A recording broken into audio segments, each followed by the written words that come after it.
یو بل نوع طالبانو د اقتباس امام نووي رحمه الله التبیان کی لیکي التبیان فی آداب حملة القرآن. طالبانو کله دنیا کې داسې علما تیر سوي دا کتاب هم په سړي ښه لګېږي داسې نرم غوندې طالبانو کوشش وکئ علم ادب ده علما کتابونو کې لیکي وی پخوا زمانه د سلفو کې به طالبانو یا هغه انسانانو چې علم زده کو تر ټولو نه به اول ادب زده کو بیا به علم زده کو علم به تر څو استادانو نه ورښود شاګردانو ته چې اورې به شاګردانو ادب زده نه که ادب طالبانو دا علم ته لاره اواروي لکه موټر چې تیز مزل کوي اورې به لاره خور ته پخې بیا مزل کوي نو طالبانو ادب دا د علم نه مخکې علماو زده کو الله عز وجل دې موږ متادبین په آدابو د سلف الصالحین وګرځي نو یو له آدابو دا د طالبانو اسلامي امت کې چې کوم علما تیر سوي ول نو هغې علماو له نومونو سره رحمه الله وایي طالبانو تاسې ته بعضې استادان تنګ نظري استادان دا درښیي پلانکي مولا او دې سړي زوی چېرته ده نو طالبانو چې تاسې د علماو نومونه واورېدل که شافعي و که حنبلي و که مالکي و که مقلد و که غیر مقلد وي تا څه کار ده ورسره هغه دین ته خدمت کړی ده هغه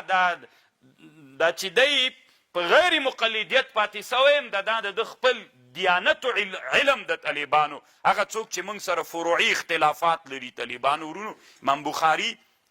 بل مجتهد د څلورو مذهبونو کې نه د رحم الله به ورسره وایي که به یې نه وایي پلار به دې م ورسره وایي څنګه یې نه ورسره وایي نو طالبانو رحمه الله علما وی علامه عبدالفتاح ابو غده رحمه الله د یو کتاب جوړ کړی ده یو کتاب د تصوف کې علم د تزکیې د نفس کې هغه نومیږي رسالة المسترشدین د امام محاسبي په ده د تعلیق کړی په مقدمه کې لیکلي طالبانو ته یو نصیحت کوي وی کله دی چې د علماو سره رحمه الله وویلې نو هغه رحمه الله خو دعا ده څومره ښه خبر ده طالبانو ورونو کله دی چې رحمه الله وویلې نو دیغه روح ته دا ثواب ورورسیږي دا دعا ورورسیږي خوشحاله سي وی دا څوک ده زما ته دعا وکړه دا یو عالم د یو طالب د هلمند روزګان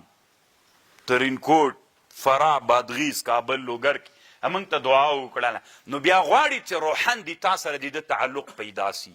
طالبانو یوه بله دنیا ده چې هغه د ارواحو دنیا ده د هغې تعلق پیدا سي له روح سره ملګرتیا سره اچي لکه هر وخت چې چاته سلام ورلیږي اخر انډیوال سي نو طالبانو ورونو دا روح ملګری سي چې ملګری سو د سره هغه خو لوی عالم ده دیغه روح ملګرتیا دی تا سره سبب د فیضان د علومو ګرځېږي الله عز وجل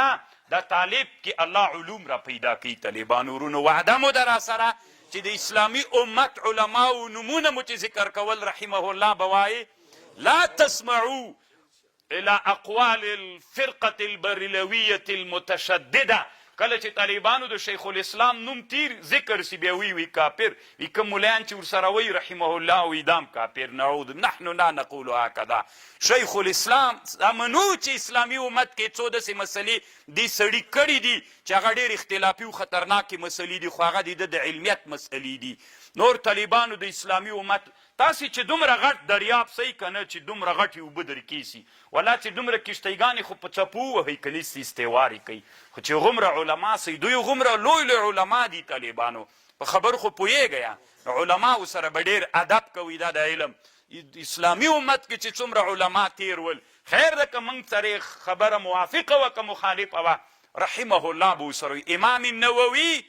وایي رحمه الله طالبانو همداسې د اسلامي امت علماو سره څومره ښه راز عبدالفتاح ابو غده ویلی علم مو ډېرېږي هغه روح د سره ملګرتیا پیدا کوي